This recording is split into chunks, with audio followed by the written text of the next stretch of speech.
Girl sees elderly woman about to be devoured by vultures, then she does this. Comment what you thought of this story with a rating from 0 to 10 and tell me what city you're watching from. I really want to know if you liked my story and get to know you better, so subscribe to my channel to support my work. I'm counting on your help.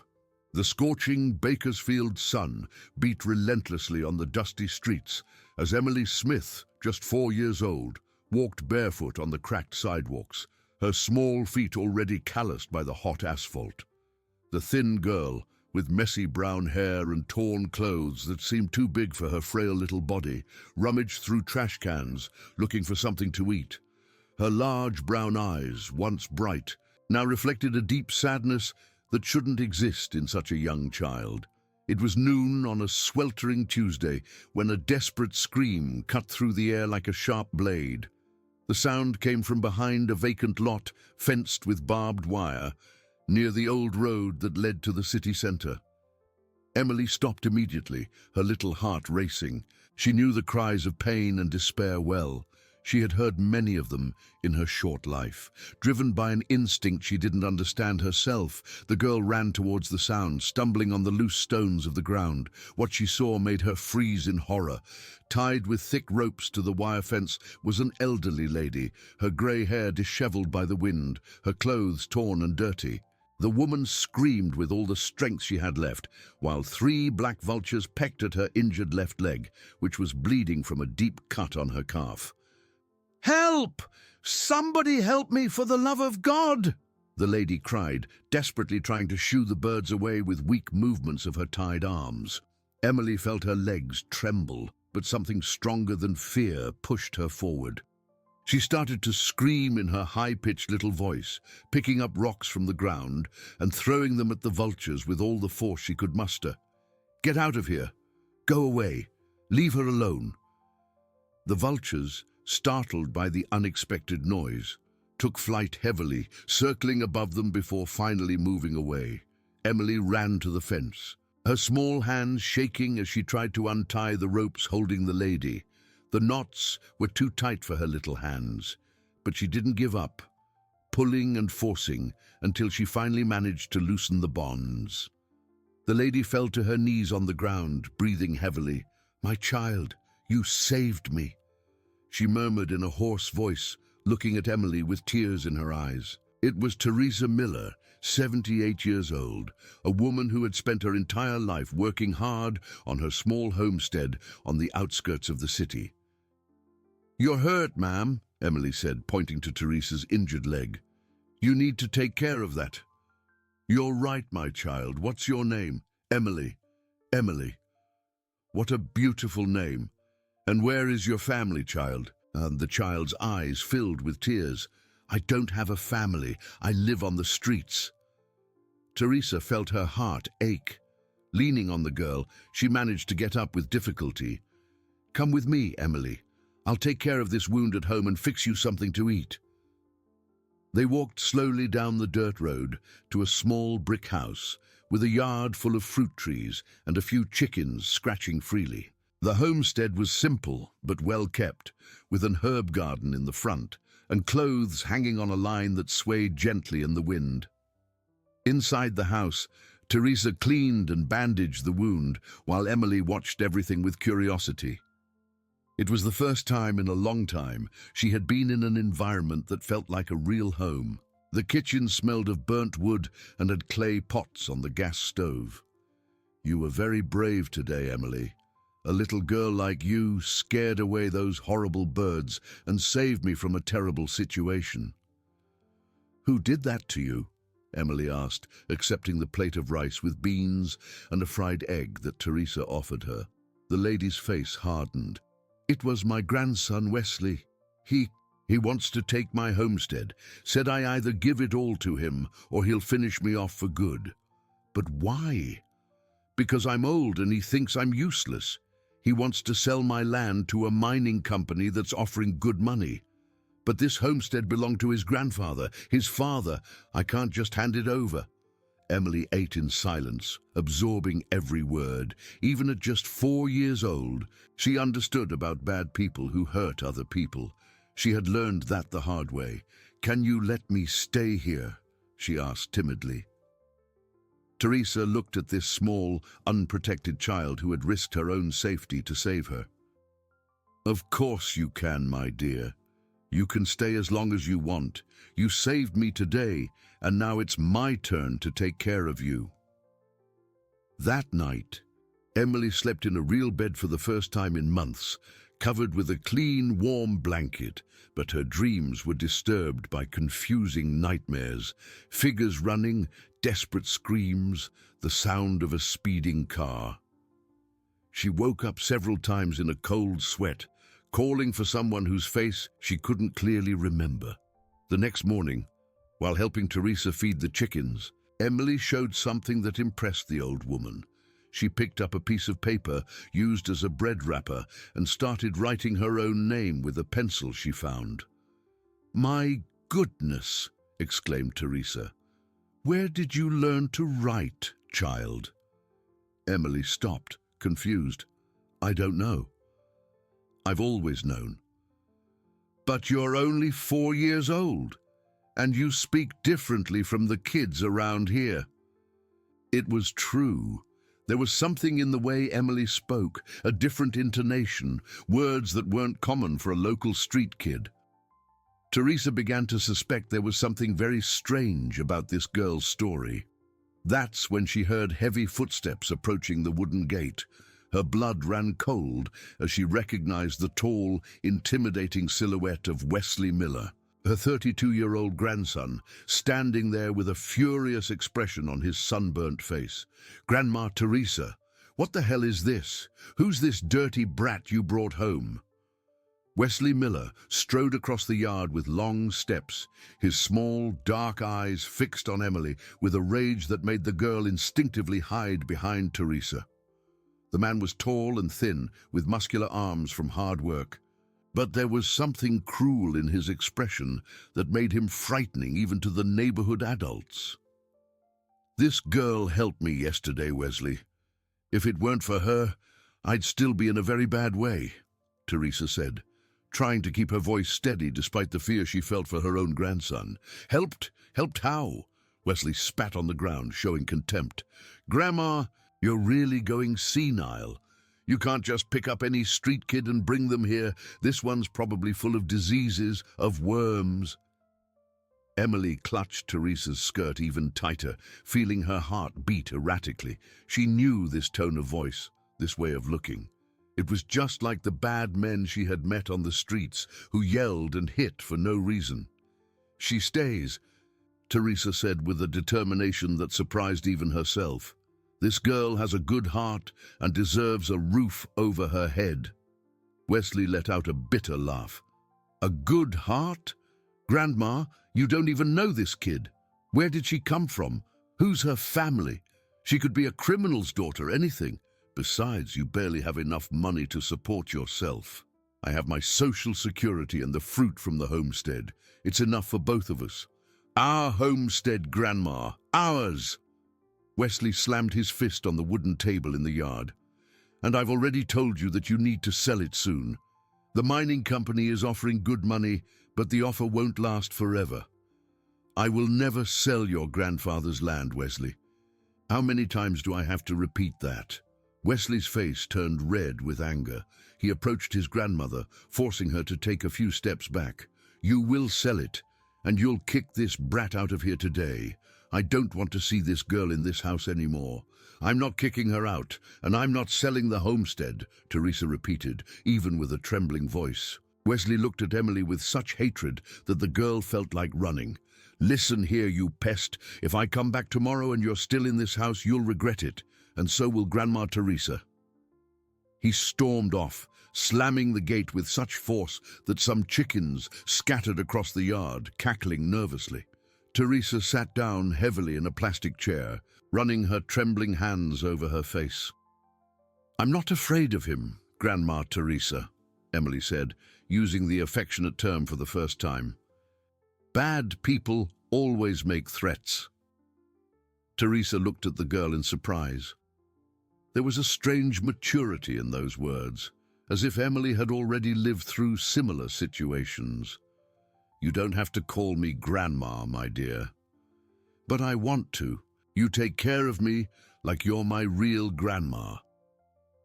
In the following days, Emily helped Teresa with the house chores with an efficiency that was impressive for her age. She knew how to sweep, organize, and even help in the kitchen in a way that left the old woman more and more intrigued. Where would a 4-year-old learn these things? But it was the nights that worried Teresa. Emily would wake up screaming, sweating, calling for mommy and daddy between sobs. When the old woman ran to calm her, the girl would say she had dreamed of people running, of a car's noise, of voices shouting her name. "I was in the back seat," she murmured one night, still half asleep. "Daddy was driving very fast. Mommy was crying. Then everything went dark." "What back seat, my dear?" "Of the car. I don't remember anymore." The following Thursday, while Emily was playing in the yard with the chickens, Teresa decided to wash the dirty clothes the girl was wearing when she arrived.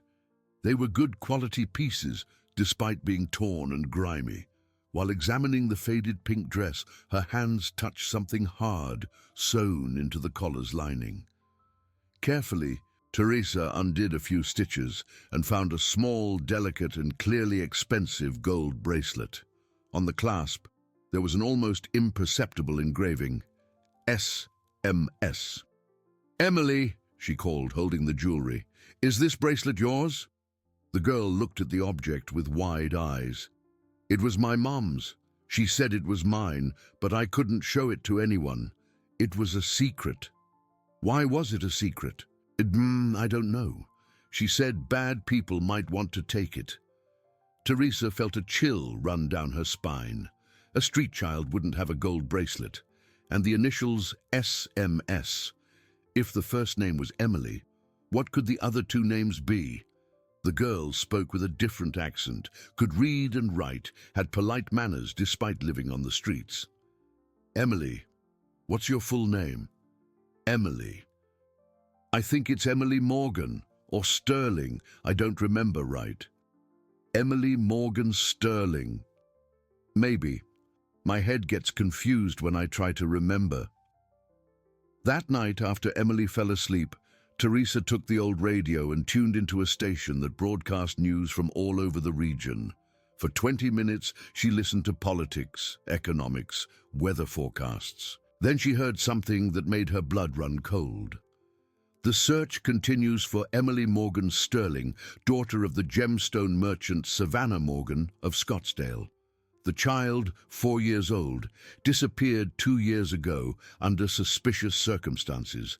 The family is offering a $50,000 reward for information leading to the girl's whereabouts." Guy, Teresa turned off the radio with trembling hands. $50,000. The girl who had saved her life was a missing child, sought by her family for 2 years. And if the description matched, her mother was a wealthy woman, owner of a prosperous gemstone business. How had Emily ended up on the streets of Bakersfield? What had happened to her in those 2 years? And most importantly, who were the bad people she mentioned? The next morning, Teresa woke up to the sound of footsteps in the yard. Through the window, she saw Wesley fiddling with the clothes on the line, clearly looking for something. When he noticed he was being watched, he pretended he was just passing through the yard. "Good morning, Grandma. How did you sleep?" "What were you doing at the clothesline?" "Wesley?" "Nothing much, just checking if you were taking good care of things. I see there are new clothes there. Where did you get the money to buy clothes for the girl?" "They're clothes I had stored away." Wesley came closer, and Teresa realized he was watching Emily with a different attention than the previous hostility. There was something calculating in his gaze, as if he were evaluating something. "You know, Grandma, I've been thinking, maybe the girl can stay after all, as long as she's no trouble." The sudden change of heart alarmed Teresa. Why the change of mind? "Oh, I don't know. Maybe I was too harsh yesterday. Kids need a home." But when Wesley left, Teresa noticed he had taken one of Emily's dresses that was drying on the line, and through the window she saw that he didn't leave. He was standing on the corner talking on his cell phone with someone, gesturing a lot and constantly looking at the house. Something was very wrong, and Teresa had the terrible feeling that her discovery about Emily's identity was about to put them both in danger. Teresa stayed awake all night, watching through a crack in the curtain. Wesley had returned twice, always accompanied by men she didn't recognize, talking in low voices and pointing at her house. With each of their movements, the old woman's heart raced faster. There was something sinister happening, and Emily was at the center of it all. The next morning, the girl woke up more agitated than usual, with dark circles under her eyes. She had had nightmares again, but this time she was able to tell Teresa more details. "I dreamed of a man with a mustache who spoke loudly on the phone," Emily murmured, hugging the ragdoll Teresa had made for her. "He said I was too expensive, that I wasn't worth that much money. Then Mommy cried and Daddy shouted that they had to give me back." "What else do you remember, my dear?" "I remember being in a dark place for a long time with other children. There was a woman who took care of us, but she was mean. She would hit us when we cried. Then one day she said I was leaving, that nobody wanted me anymore." Every word from Emily confirmed Teresa's worst fears. The girl had been kidnapped, held captive, and then abandoned when something went wrong. But who were the responsible parties? And why was Wesley acting so strangely? Around 10 o'clock, Teresa saw an unfamiliar car stop in front of the neighbor's house. Two men got out and started asking questions to Mrs. Johnson, who lived next door. They were showing a photograph and asking if anyone had seen a similar-looking child in the area. Panic seized Teresa. Quickly, she took Emily by the hand and led her to the backyard, hiding her behind the chicken coop. "You need to stay very quiet here, my dear. You can't make any noise, understand?" "Why, Grandma? I'm scared." "I'm scared too, but we'll be okay. You just need to trust me." The men knocked on the front door. Teresa deliberately took her time to answer, trying to buy time. When she opened it, she saw two suspicious-looking individuals, one tall and thin, the other short and fat, both with expensive clothes, but a threatening posture. "Good afternoon, Mom. We're looking for a child who might be lost in the area. A 4-year-old girl, brown hair, dark eyes," said the taller one, showing a photo that made Teresa's heart stop. It was Emily, but in an old photo, with clean clothes and a radiant smile, clearly taken before all the suffering. "No, I haven't seen any child like that around here," Teresa lied, trying to keep her voice steady. "Are you sure? We're offering a good reward for information." "I'm sure. If I had seen a lost child, I would have already helped." The men looked at each other suspiciously. "Do you live alone, Mom?" "Yes, alone. And you don't have any children in here?" "I have no children at all."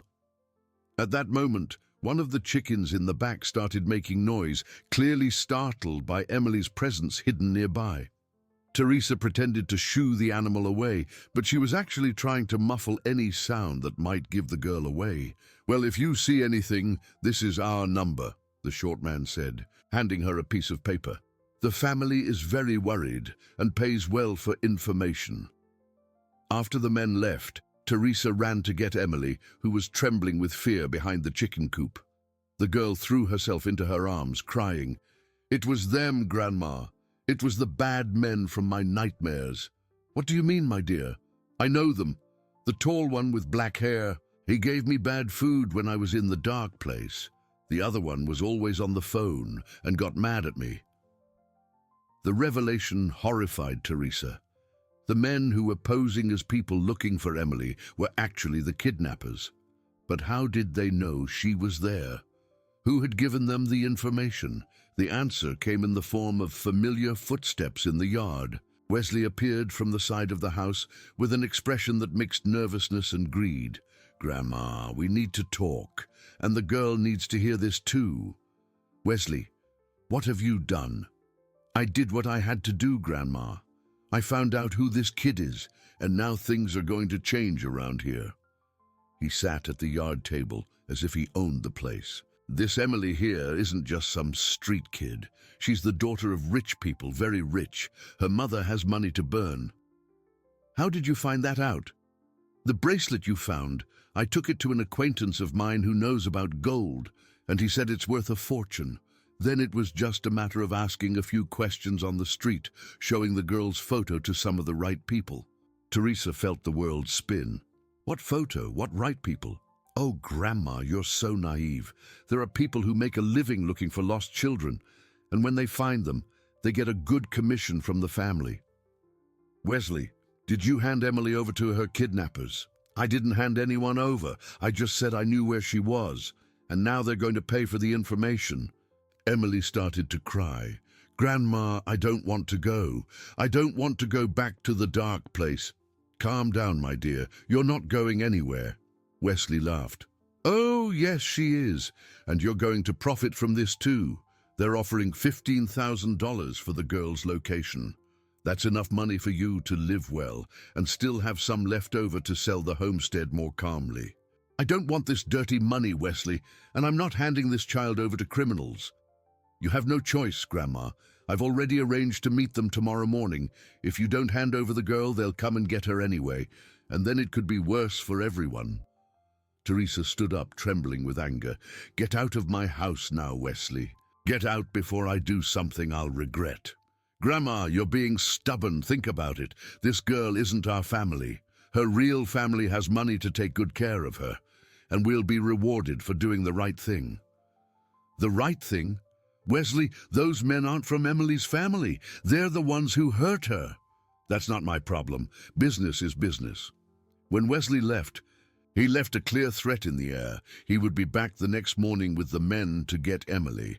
Teresa looked at the girl, who was clinging to her skirt in desperation. Grandma, are you going to give me to them? Never, my dear. I'll never let anyone hurt you. But deep down, Teresa knew she was alone against dangerous people, without resources and without knowing who to turn to. How could a 78-year-old woman protect a child from kidnappers? And what if Wesley was right about one thing? They would come back for Emily, with or without cooperation. That night, while the girl slept restlessly, Teresa made a desperate decision. If she couldn't face the criminals, maybe she could find Emily's real family. The girl's mother, Savannah Morgan, had a right to know where her daughter was. She picked up the old telephone and dialed the operator, asking for the information number for Scottsdale. But when she finally managed to speak to someone at Morgan Jewelers, she received news that changed everything. Savannah had left the city 3 days ago, following a lead on her daughter's whereabouts, and according to the employee who answered, the lead pointed directly to Bakersfield. Teresa couldn't sleep a wink all night. She sat in the living room's rocking chair, watching Emily sleep on the small sofa, a kitchen knife hidden under the blanket in case the men tried to break in during the night.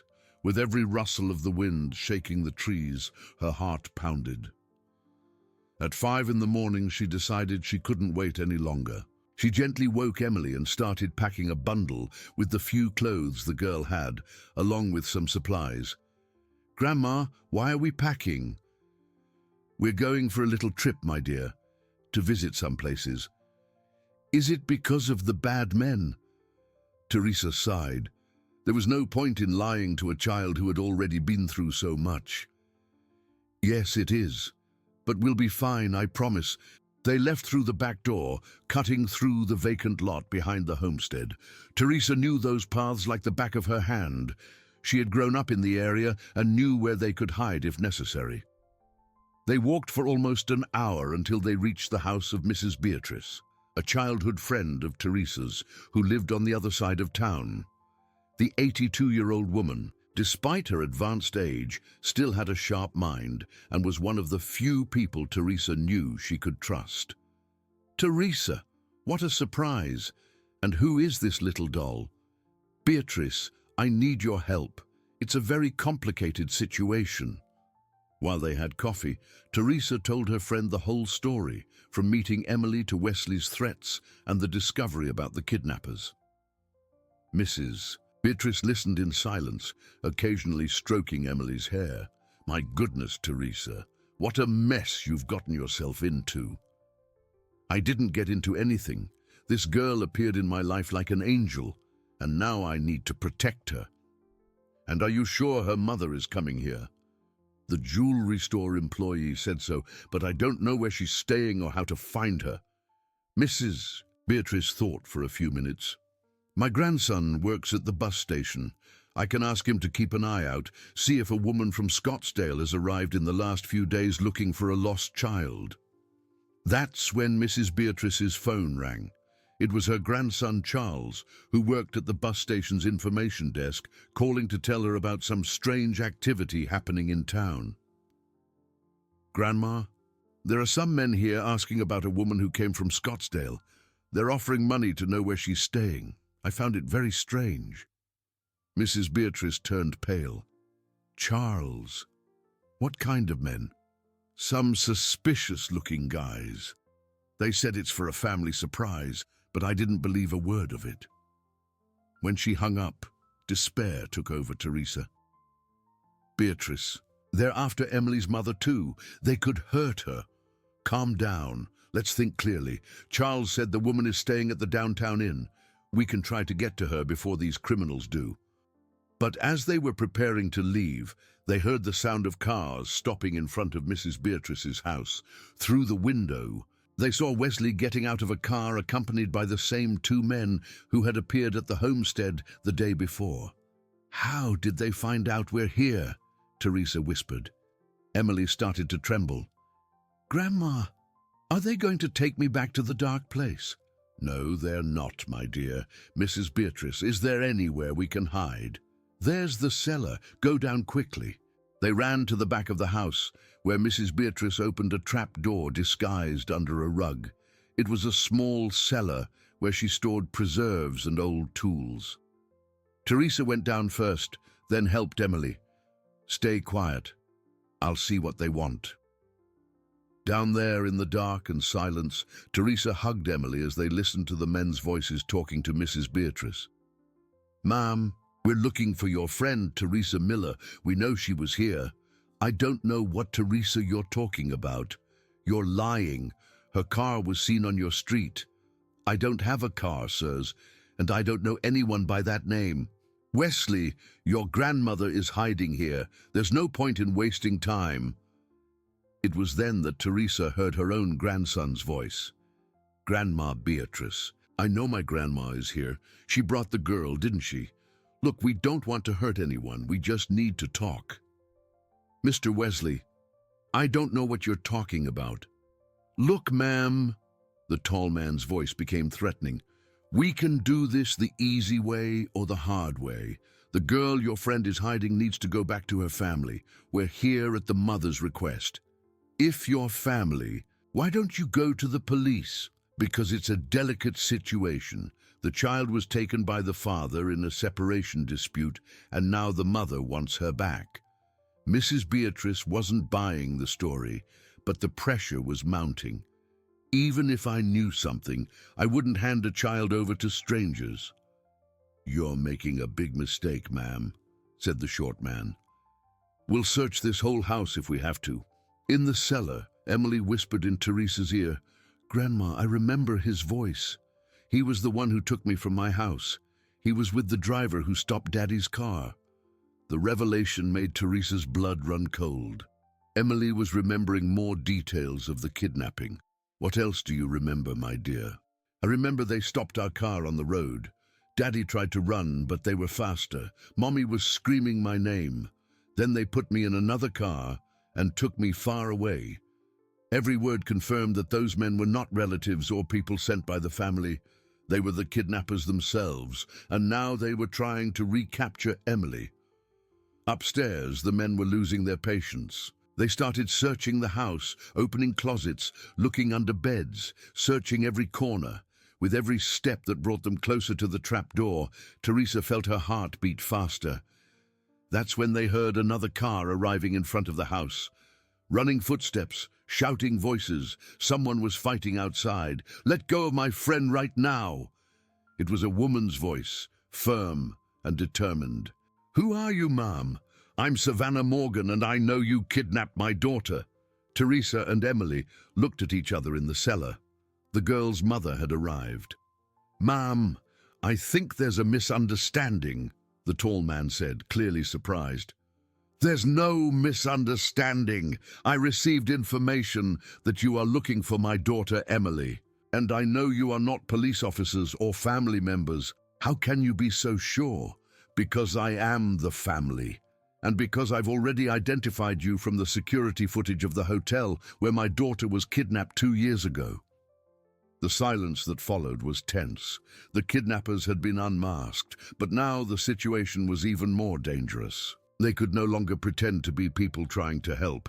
"All right," said the short man, his voice changing completely. "Since you've figured it all out, let's settle this once and for all. Where is the girl? First, you let the old lady go, then we'll talk." "It's not going to be like that. Either you give us the girl now, or the 2 old ladies will suffer the consequences." In the cellar, Teresa made a desperate decision. She couldn't let Mrs. Beatrice and Savannah suffer because of her. She started to climb the stairs, but Emily held her by the arm. "Don't go, Grandma. If they take me, you'll never see me again." "I can't let them get hurt because of us, my dear." "Then let's run away together. Mrs. Beatrice said there's an exit through the back." It was true. At the back of the cellar was a small door that led to the neighbor's yard. Teresa and Emily managed to get out silently while the argument continued upstairs. But when they reached the yard, they came across a scene that would change everything. Wesley was there alone, smoking nervously and talking on his cell phone. "Yes, she's here. No, they haven't found her yet. Look, I want my 15,000, but this story is getting too complicated." "What do you mean the mother wasn't supposed to show up?" Teresa understood everything. Wesley didn't know he was working with kidnappers. He thought he was just brokering the return of a child to her rich family. But now that the real mother had appeared, he was realizing he had gotten himself into something much bigger and more dangerous than he imagined. Teresa crouched behind a bush in the yard, pulling Emily close. Wesley was just a few feet away, completely focused on his phone conversation. His words reached them clearly where they were hiding. "What do you mean, I got involved with criminals? You said you were from the girl's family." Wesley's voice was altered, a mix of anger and fear. "I just wanted to earn some honest money, helping return a lost child to her parents." There was a pause as he listened to the response from the other end of the line. Teresa saw her grandson's face turn pale. "What's this story about you kidnapping the girl? That can't be true. No, I'm not helping you with anything anymore. I want out of this mess." Wesley hung up the phone with trembling hands and leaned against the yard wall, running his hands through his hair. He was visibly desperate, finally realizing the gravity of the situation he had gotten himself into. Teresa made a risky decision. She came out from behind the bush, holding Emily's hand firmly. "Wesley!" He turned around, startled, almost dropping his cell phone. "Grandma, how did you... I heard your conversation, my grandson. Now do you understand the kind of people you've gotten involved with?" Wesley looked at Emily and then at Teresa, his eyes filling with tears. "Grandma, I didn't know. I swear to God I didn't know. They said the girl's family had hired them to look for her. And you believed them? Wesley, these men are criminals. They're the ones who took this child from her family 2 years ago." "I just wanted money, Grandma. The offer from the mining company fell through. I'm full of debt. I thought it was a chance to make some easy money helping a family." Emily hid behind Teresa, but her voice came out clear and firm. "Uncle Wesley, they hurt me a lot. They left me hungry in the dark, crying for my mom." The guilt that washed over Wesley's face was devastating. He knelt in front of Emily, tears streaming down his face. "Kid, forgive me. I didn't know any of this. If I had known, I never would have talked to them." "There's no use crying now, Wesley," Teresa said, though her heart was also breaking to see her grandson's genuine remorse. "You need to help us get out of this mess." "How?" "Emily's mother is out front, facing those criminals alone. Mrs. Beatrice is also in danger. You have to do something." Wesley stood up, wiping his face. "What can I do, Grandma? It's just me against two armed men." "Armed?" Teresa felt her blood run cold. "I saw them when they got out of the car. They're carrying pistols. That's why I stayed here in the yard, afraid to get involved." At that moment, they heard screams coming from the house. Savannah's voice echoed desperately. "Don't touch her. She's an elderly lady." "All right, I've decided," Wesley said, with a determination Teresa hadn't seen in years. "I'm going to call the police. They won't get here in time. Then I'll have to handle it another way." Wesley looked around the yard and picked up a shovel that was leaning against the wall. "Grandma, take the girl to the neighbor's house and ask them to call the police. I'll try to distract the men." "Wesley, don't do it. They'll hurt you." "Grandma, I caused this whole problem. Now I have to fix it." Before Teresa could stop him, Wesley ran to the front of the house shouting, "Hey, fellas, is everyone okay in there?" Teresa picked up Emily and ran to the neighbor's house, a young family with small children. She banged on the door desperately until the woman of the house answered. "Mrs. Miller, what's happening?" "You need to call the police urgently. There are criminals at Mrs. Beatrice's house." The woman wasted no time. She called immediately while her husband went out to see what was happening. Teresa left Emily with the family's children and went back to try to help, even though she knew there was little she could do. When she got near Mrs. Beatrice's house, she saw Wesley talking to the two men at the front door. He was gesturing wildly, clearly trying to convince them of something. "Look, you don't need to get complicated with these ladies. I know where the girl is hidden. I can take you to her without any trouble." "Where is she?" asked the tall man. "At my house with my grandma. They went back there because they felt safer." "You're lying." "No, I'm not. Why would I lie? I want to get my money and get this over with." The men looked at each other, clearly undecided. On one hand, they wanted to believe Wesley because it meant getting Emily without further complications. On the other, they suspected it was a trap. "All right," the short man finally said. "But the two of them stay here as collateral. If you're lying, they'll suffer the consequences."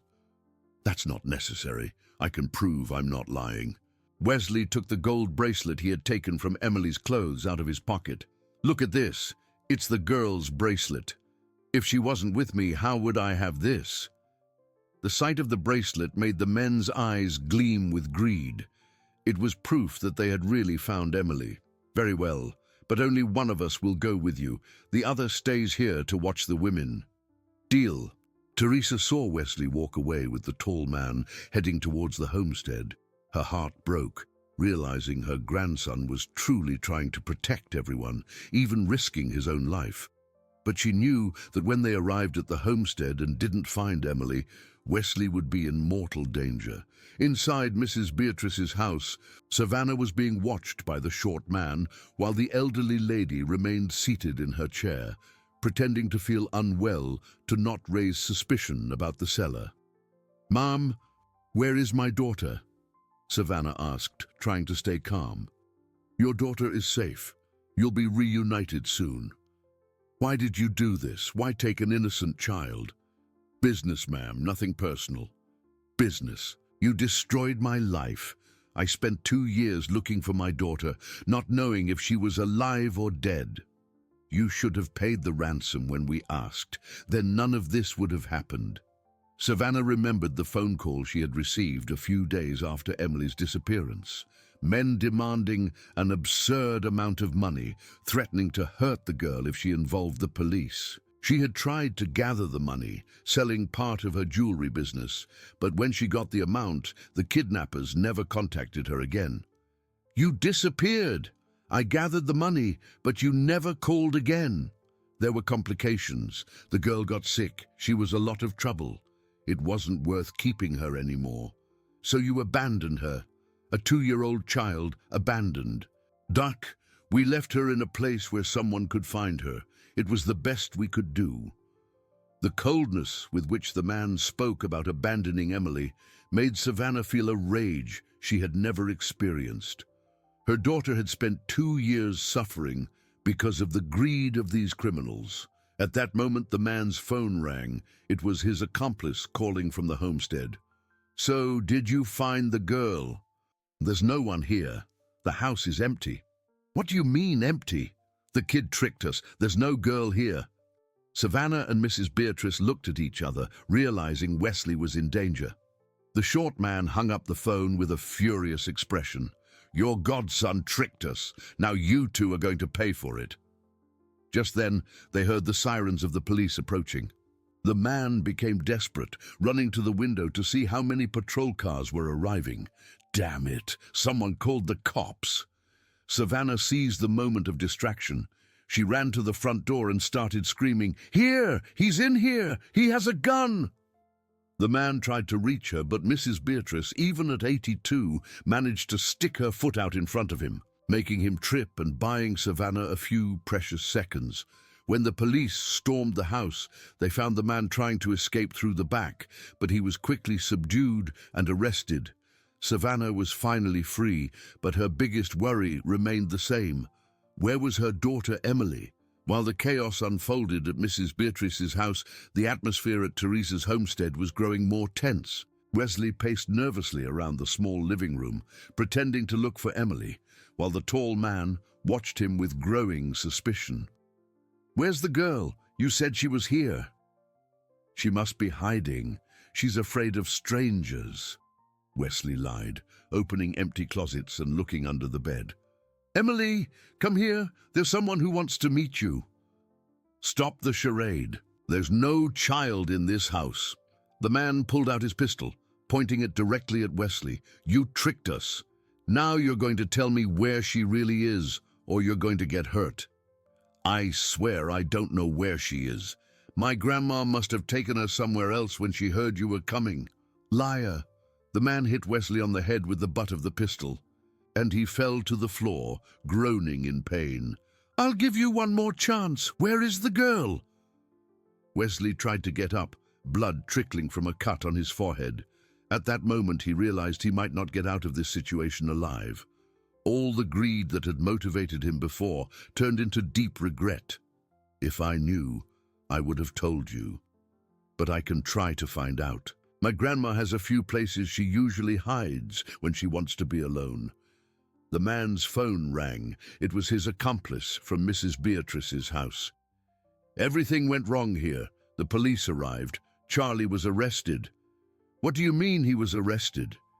"The old women called the cops. I'm on the run now, but I don't know if I'll be able to get out of town." And the woman, and the girl. The woman managed to escape, and the girl was never there. The man hung up the phone with an expression of pure hatred. "You idiot! Because of you, my partner got arrested. I didn't do anything. You're the ones who got it wrong. Shut up!" The man hit Wesley again, this time in the stomach, making him double over in pain. "Now you're going to help me get out of this city without being caught. And then we're going to look for that girl until we find her." Meanwhile, at Mrs. Beatrice's neighbor's house, Teresa hugged Emily as they waited for news. The girl was trembling, frightened by all the screams and confusion she had witnessed. "Grandma, is Uncle Wesley going to be okay?" "Yes, he will, my dear. He's trying to protect us." "But what if the bad men hurt him?" Teresa didn't know what to say. Deep down, she was desperately worried about Wesley. As much as he had caused this whole mess, he was still her grandson, and now he was trying to fix his mistake. A police officer came to the neighbor's house to take Teresa's statement. He was a young man, about 30, who treated her with patience and respect. "Mrs. Miller, I need to understand the situation better. Is the child with you the same one who was being sought by the arrested men?" "Yes, she is. This is Emily Morgan Sterling, Savannah's daughter. She's been missing for 2 years. And how did you find the girl?"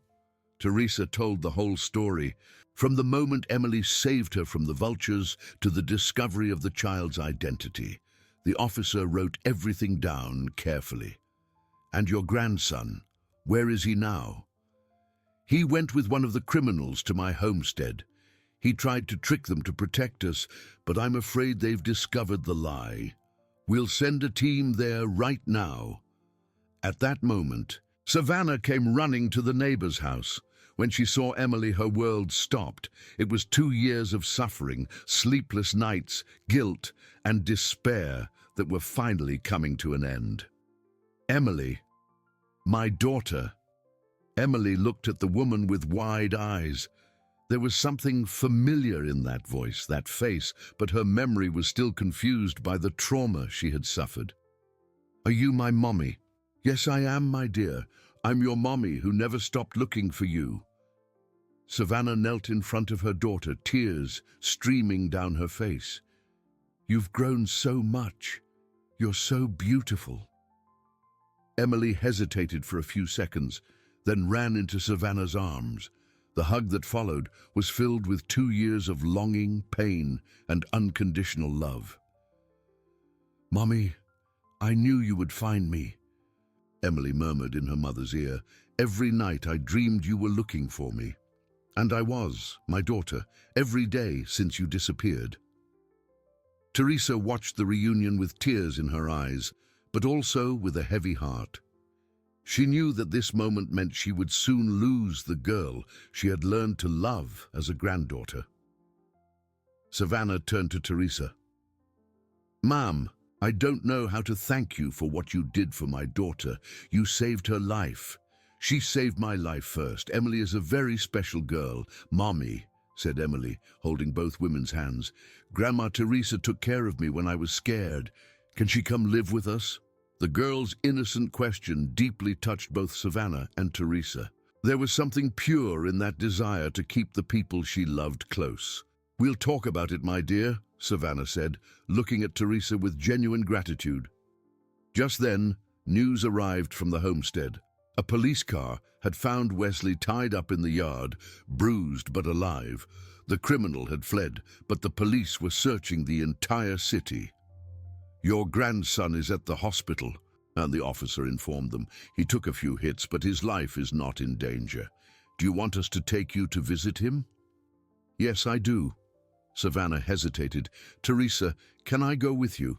I want to know more about how my daughter came to you."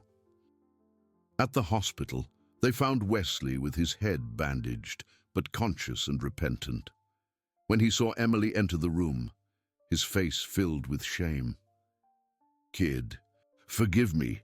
I ruined everything because of my greed." Emily approached the bed. "Uncle Wesley, did you get hurt because of me?" "No, kid. I got hurt because of my bad choices, but now I understand that you are much more important than any money." Savannah watched the interaction with interest. "Wesley, I know you made a mistake, but I also know you tried to protect my daughter in the end. That counts for a lot. You're not going to press charges against me." "I'll talk to the police. I think you've learned your lesson." Over the next few hours, as Wesley recovered, Savannah and Teresa talked at length about Emily. The businesswoman told of her 2 years of desperate searching, while the elderly woman related how the girl had changed her life. "Savannah," Teresa said hesitantly, "I know Emily will go home with you now, but can I still be a part of her life?" "Teresa, after everything you've done for my daughter, you will always be welcome in our home. In fact, I was thinking, wouldn't you like to move to Scottsdale? I can buy a house near mine, so Emily can visit you whenever she wants." Teresa felt her heart race. The possibility of not losing Emily completely was more than she had dared to dream. "And my homestead, we can sell it and use the money for you to get settled in the new city. Wesley can come too, if he wants to start a new life away from bad influences." It was a generous offer, but Teresa hesitated. Bakersfield was her hometown, where she had spent her entire life. "I need to think." "Of course, there's no rush, but I want you to know that you will always have a place in our family."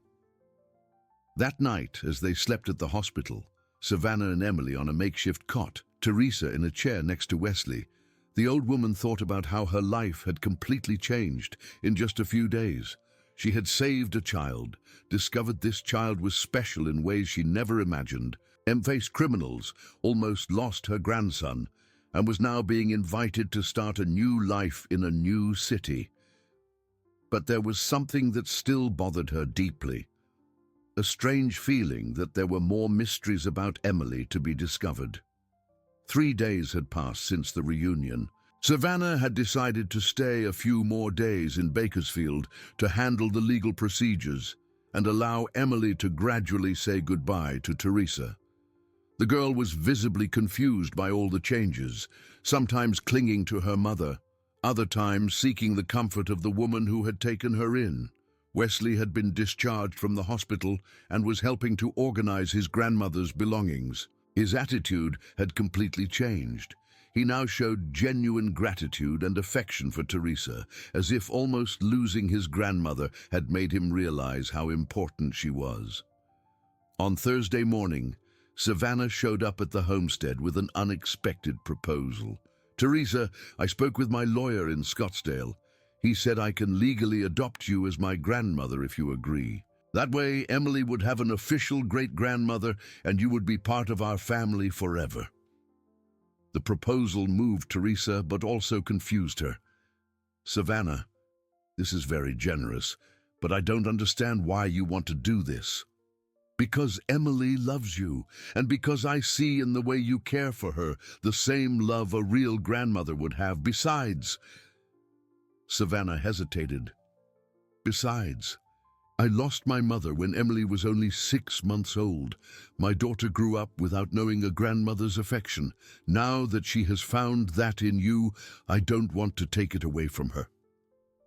Emily, who was playing in the yard with the chickens, came running when she heard the conversation. "Mummy, does this mean Grandma Teresa is going to be my real grandma?" "If she wants to, yes." "I want it. I want it so much," Emily shouted, jumping for joy. Teresa felt her heart race. It was an opportunity to have not only Emily in her life, but a complete family. But something bothered her. "Savannah, can I ask you a personal question?" "Of course." "Have you never been curious about your origin, about your biological family?" Savannah was surprised by the question. "Actually, no. I was adopted when I was just 2 years old. My adoptive parents were always wonderful to me. I never felt the need to look for my birth family." "But do you know anything about them?" "I know my biological mother was very young, from a poor family in rural California. My parents said she couldn't afford to raise me, so she gave me up for adoption." Teresa felt her heart pound. "From what city?" "I'm not sure. My parents just said it was a small town near Bakersfield." The revelation hit Teresa like a lightning bolt. Savannah was the right age, from the right region, and there was something in her face that had been bothering Teresa from the first moment, a familiarity she couldn't explain. "Savannah, what date were you born?" "May 15th, 1989. "Why all these questions?" Teresa turned pale. May 15th, 1989, the same date she had given birth to a daughter she was forced to give up for adoption. "Do you have any birthmarks? Any scars?" "I have a small mark on my right shoulder, shaped like a moon." "Why? Teresa, are you okay? You've gone very pale." Teresa sat down heavily in the chair, her hands trembling. The moon-shaped mark. She remembered it perfectly. She had kissed that mark so many times in the few days she had her daughter in her arms before being forced to give her away. "My God," Teresa whispered. "What is it? You're scaring me." "Savannah, I think you are my daughter." The silence that followed was deafening. Savannah looked at Teresa as if she had gone mad. "What do you mean, your daughter?" "Teresa, that's not possible." "Yes, it is. I had a daughter on May 15th, 1989, a girl with a moon-shaped mark on her right shoulder. I was forced to give her up for adoption because I couldn't afford to raise her. This can't be true. Teresa got up and went to an old chest in the corner of the room. From it, she took out a small box that held her most precious memories. Inside was a tiny baby bracelet and a yellowed birth certificate. This is my daughter's birth certificate, Savannah Miller. Savannah took the document with trembling hands. She read and reread it several times. Miller. My original name was Savannah Miller. My adoptive parents changed it to Morgan. And this little bracelet, you wore it in the hospital. The nurse let me keep it as a memento. Savannah looked at the tiny bracelet and began to cry. Teresa. Mom, does this mean Emily is your great-granddaughter? It does. And it means that when I saved her from the vultures, I was actually saving my own great-granddaughter without knowing it. Emily, who had stopped playing when she realized the adults were very emotional, approached. Why is everyone crying? We're not sad, my dear, Savannah said, drying her tears. We're happy, very happy. Grandma Teresa isn't just our friend. She's my real mother. What do you mean? It means she's your blood great-grandmother, your real family. Emily processed the information with the simplicity of children. So now I have a grandma and a great-grandma. Yes, you do. And is Uncle Wesley my real uncle? Teresa laughed through her tears. Yes, he is, my dear. He's your mother's real uncle, so he's your great-uncle. Wesley, who had heard the whole conversation from the kitchen, appeared in the living room with wide eyes. Grandma, you mean Savannah is my aunt, and Emily is my great-niece? That's exactly right, Wesley. My God. You mean when I thought about handing Emily over to those thugs, I was handing over my own family? The guilt that overwhelmed Wesley was devastating. He sat on the floor, covering his face with his hands. Grandma, how could I have been so greedy? How could I have almost destroyed our own family? The important thing is that now you understand the value of family, my grandson. Savannah looked at Wesley with compassion. Wesley, we all make mistakes. The important thing is to learn from them. At that moment, everyone's life had changed completely once again. They weren't just people who had met by chance. They were a family that fate had separated and now reunited in an extraordinary way. Savannah, Teresa said. Now I understand why I felt so connected to Emily from the first moment, and why you seemed so familiar. Blood calls to blood. Mom, can I call you Mom? Yes, you can, my daughter. I've spent 34 years dreaming of hearing you call me that. Mom, I need to know. Why did you give me up for adoption? Teresa sighed deeply. Because I was only 16, Savannah. I had no family, no money, no way to raise you. Your father left when he found out about the pregnancy. I was living on the streets, starving. I thought giving you to a family with means would be the best for you. And it was. My parents were wonderful to me. They gave me an education, affection, opportunities. I was able to build my company, have a good life. So I did the right thing. Yes, you did. And fate brought us back together when the time was right. Emily, tired of so much adult conversation, had a more practical concern. Grandma Teresa, now you won't have to sell the homestead, right? Because Mommy can help. Actually, Savannah said, I think we should all move to Scottsdale. I can expand the business there. Wesley can work with me, and we can buy a big house where we can all live together. A big house? Emily asked, excited. A very big one, with a yard for you to play in, a room for each of us, and a special space for great-grandma Teresa to plant her flowers. Teresa looked around the homestead where she had spent her entire life. Leaving that place would be difficult. But the prospect of living with her real family, of watching Emily grow, of getting to know the daughter she had lost so long ago, was irresistible. All right, Let's try this new life. That night, while preparing an impromptu party to celebrate the family reunion, Wesley approached Teresa. "Grandma, can I tell you something? When I was a kid, I always felt like something was missing from our family. Now I understand what it was. It was Aunt Savannah and Emily. Sometimes fate takes its time, but it always finds a way to put things in the right place, my grandson." But something still bothered Teresa. If Savannah was really her daughter, and if Emily was her great-granddaughter, why had fate allowed the girl to suffer so much? Why had the kidnappers chosen her exact family to torment? The answer to that question would come in a way no one expected. The next morning, as the family celebrated the extraordinary discovery, a phone call changed everything again. It was the detective in charge of the case calling Savannah with disturbing information.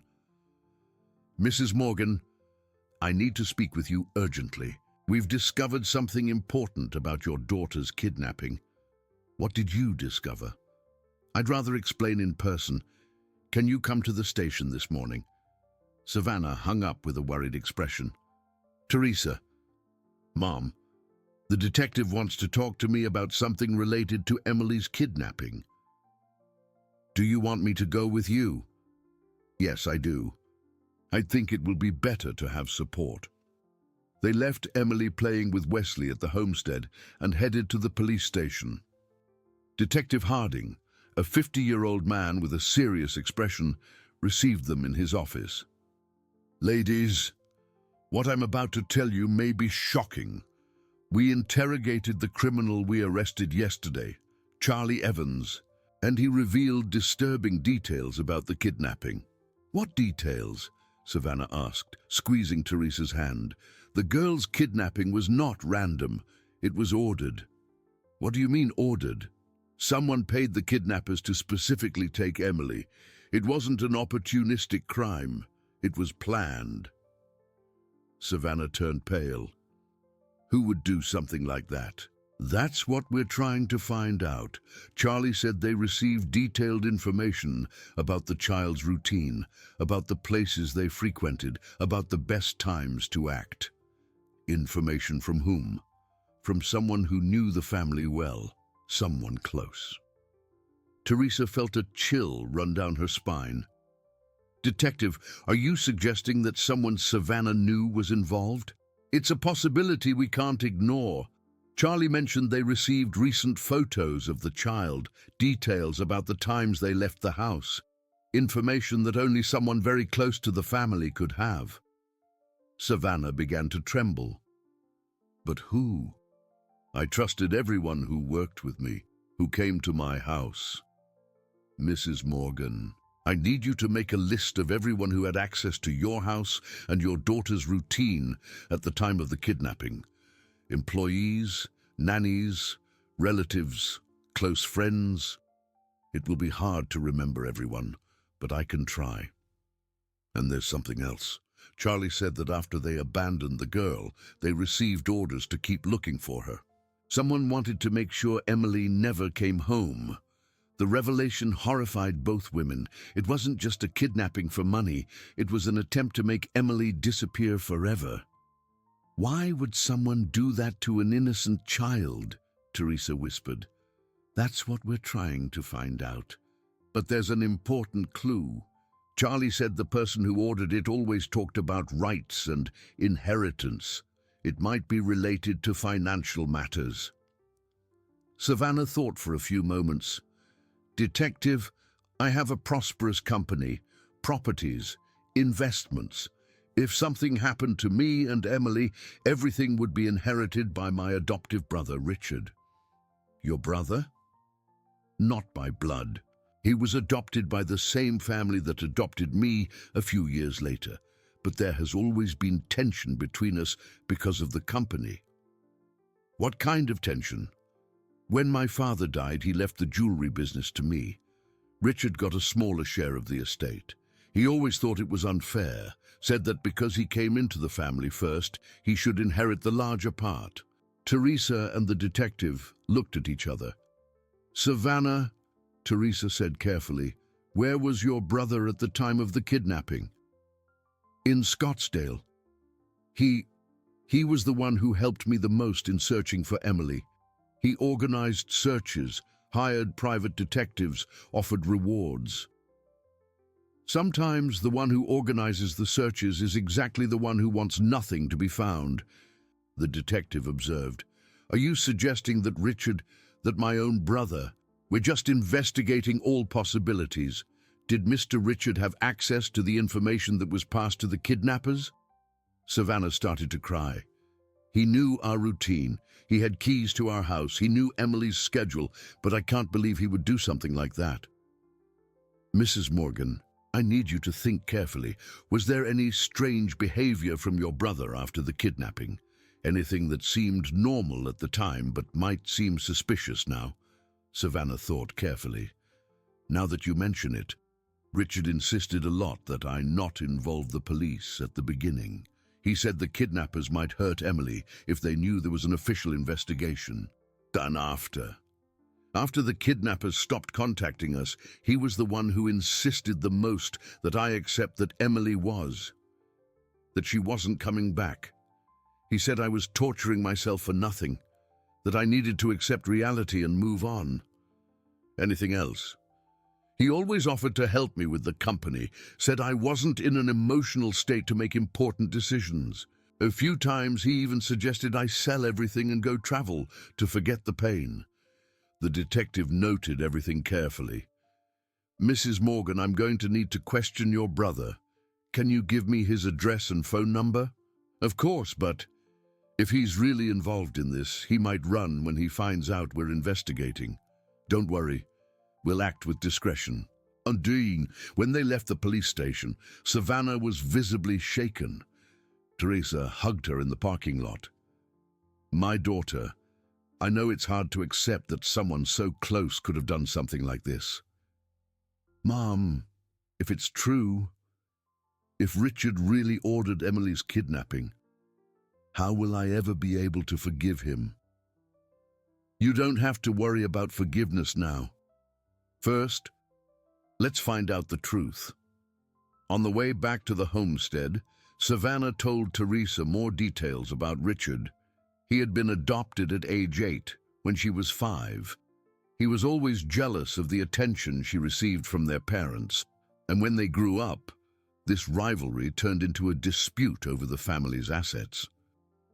He always thought that because he arrived first, he had more rights. When Dad left me the jewelry business, Richard was furious. He said I had manipulated our father, that I didn't deserve to be the main heir. And what was your relationship like after that? Tense but civil, especially after Emily was born.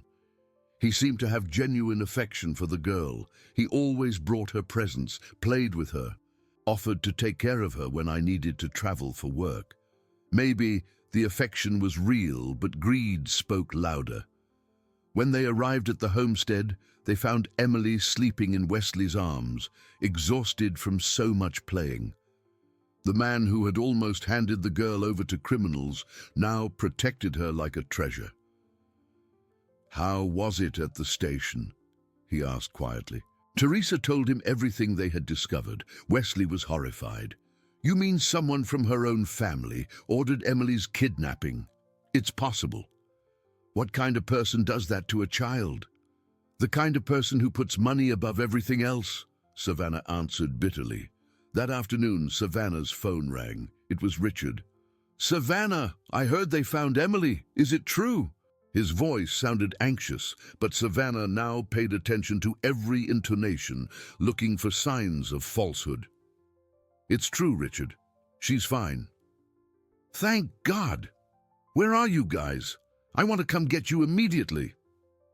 We're handling some paperwork here in Bakersfield. We'll be home soon. Bakersfield? How did she end up there? Who was taking care of her? Richard's questions were many and very specific. Savannah decided to test him. Richard, an old lady, found her lost on the street. The poor thing was in a terrible state, malnourished, afraid of everything. Wow, poor thing. Did she say anything about where she's been these 2 years? Why do you want to know? Curiosity, sis. I'm just wondering what the girl went through. Savannah was becoming more and more suspicious. Richard, can you stay there and take care of the company? We'll be a few more days. Of course, but don't take too long. I'm anxious to see my niece.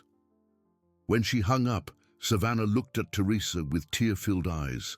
Mum, I think it really was him. The way he spoke, the questions he asked. It seemed like he was more concerned with knowing details than celebrating Emily's return. What are we going to do? We're going to wait for the police to act, and we're going to protect our girl until this is all over.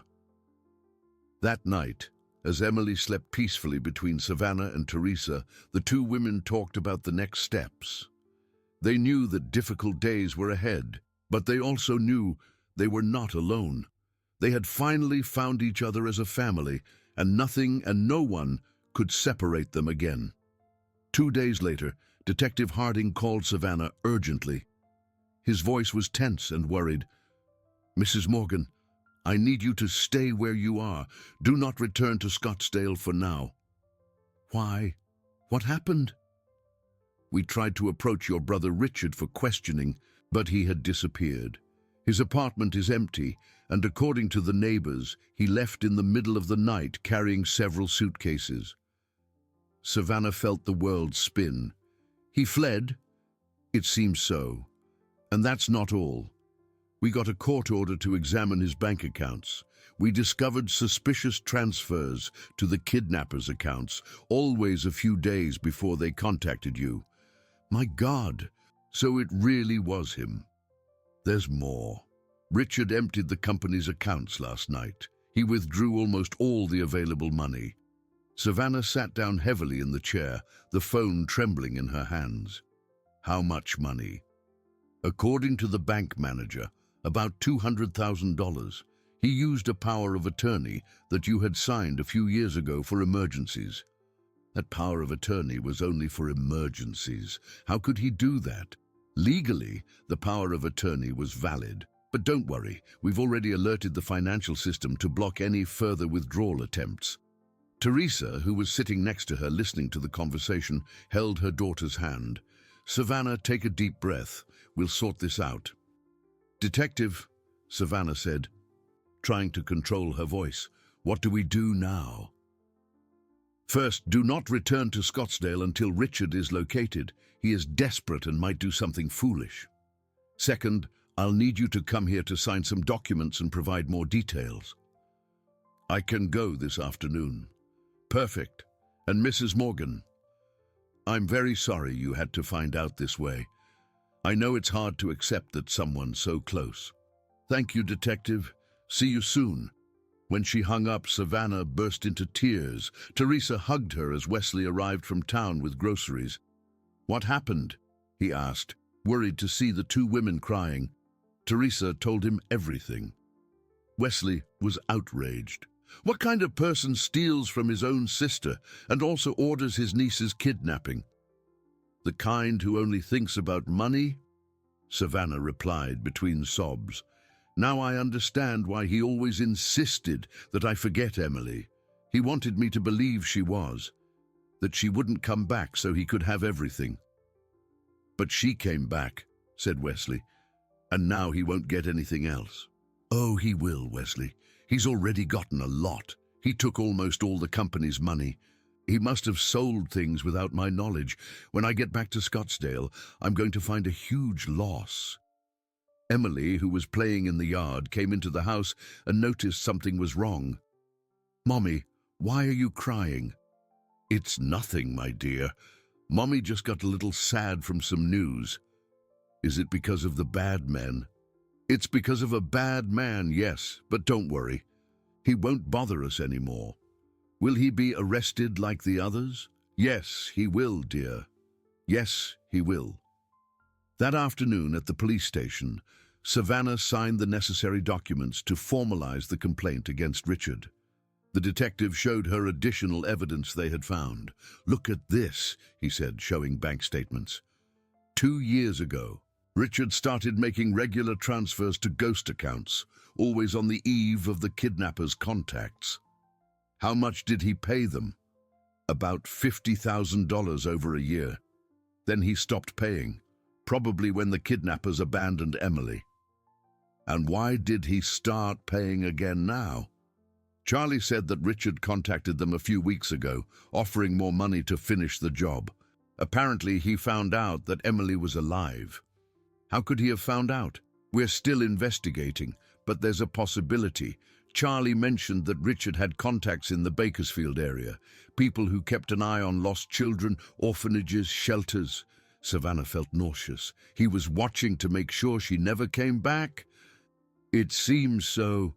And when he heard she had appeared here, he decided to hire the same criminals to resolve it permanently. Resolve it permanently how? The detective hesitated. Mrs. Morgan, we don't want to frighten you further, but Charlie said Richard no longer just wanted the girl to disappear. He wanted to make sure she would never grow up to claim her inheritance. The coldness of the revelation left Savannah speechless.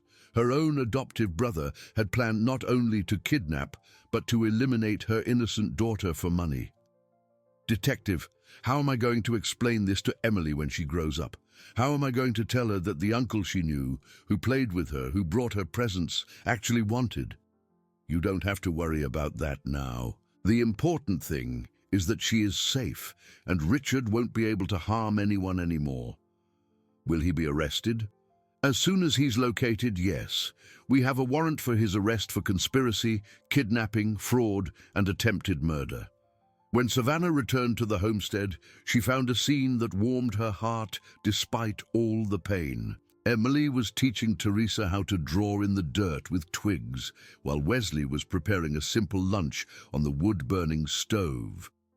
"Mommy!" Emily shouted, running to hug her. "Look what I taught Great-Grandma!"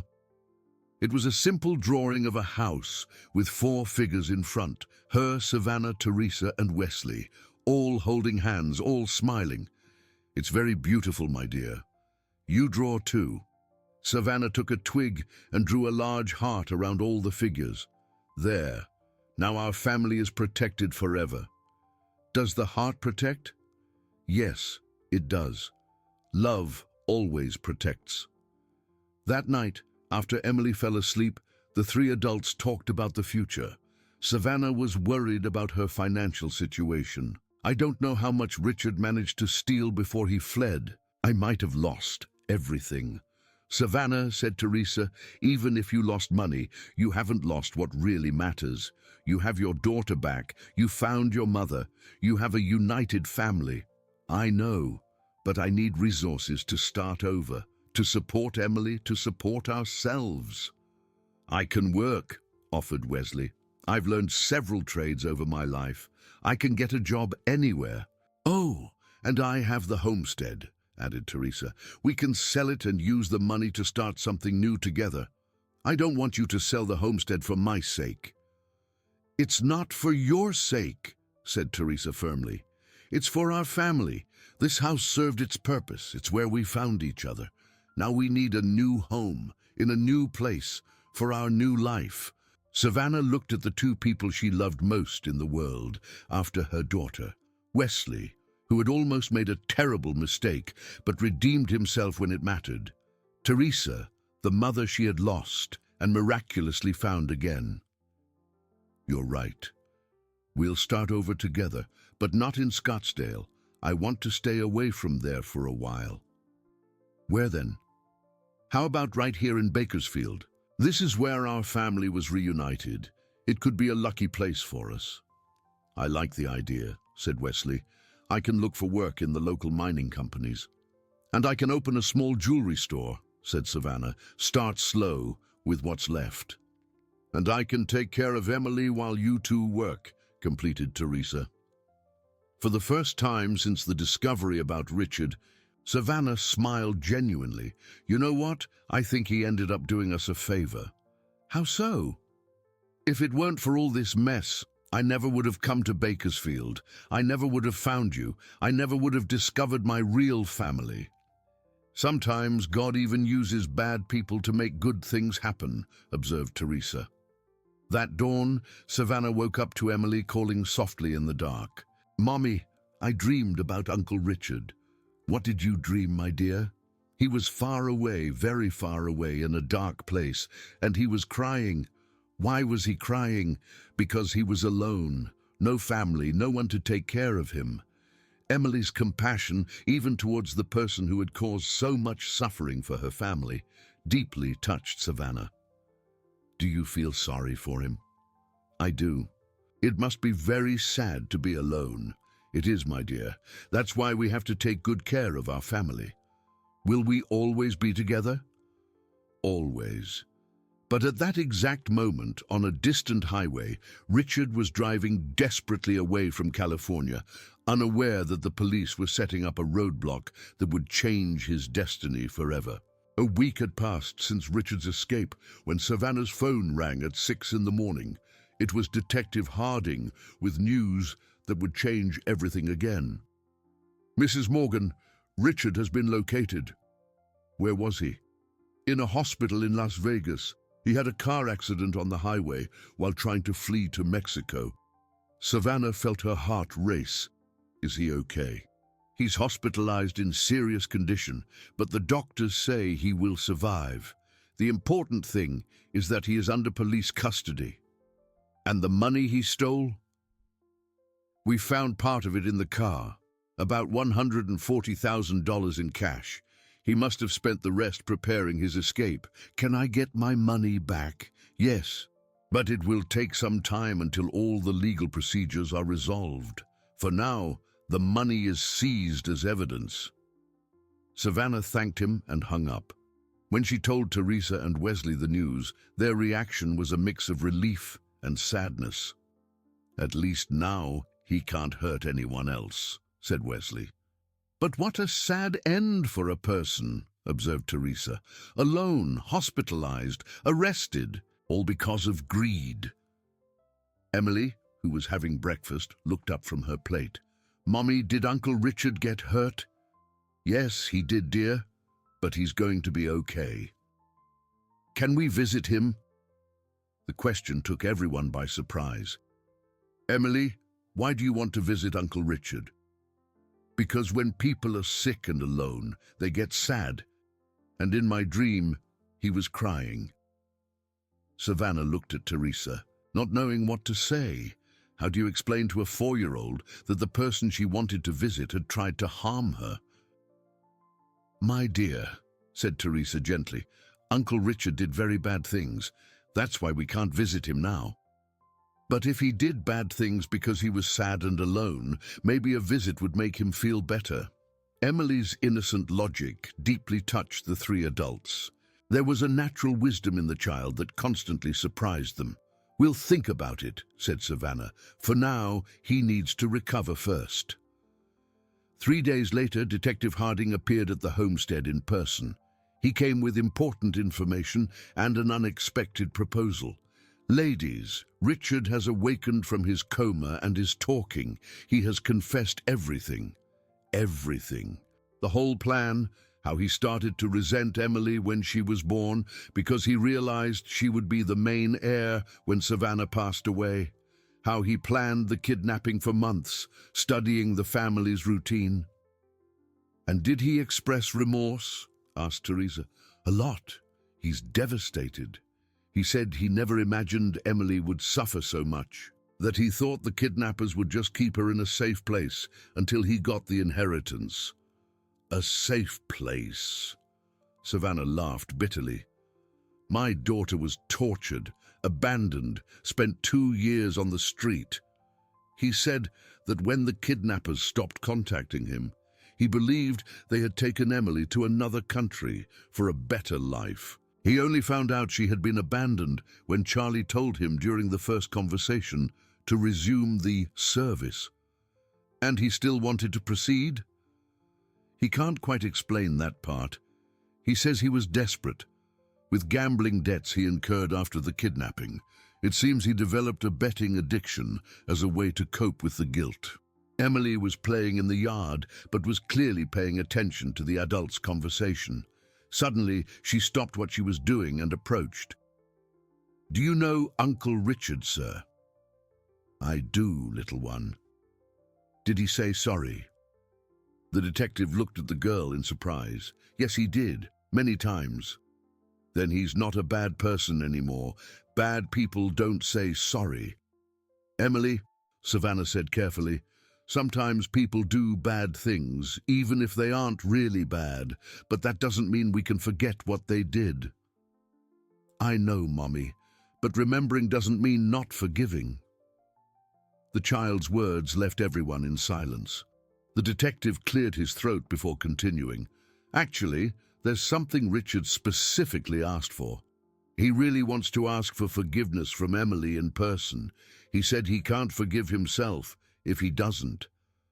"Absolutely not," Savannah said immediately.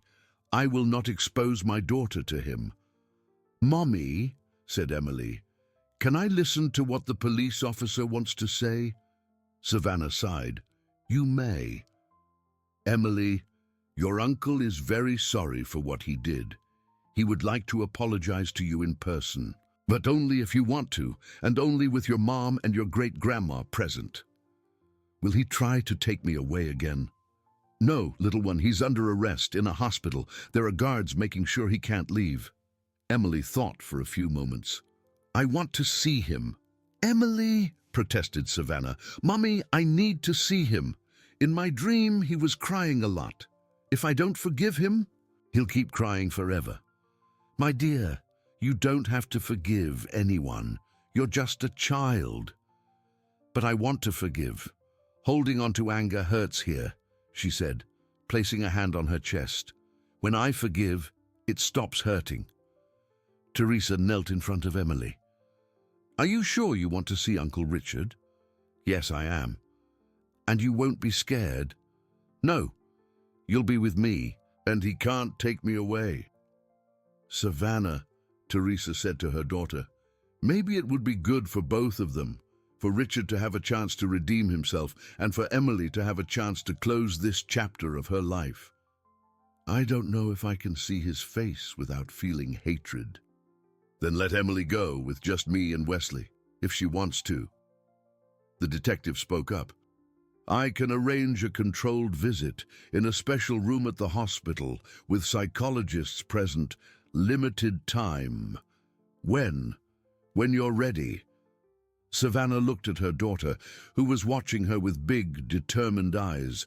"All right, but at the slightest sign that she's uncomfortable, we leave immediately." "Deal."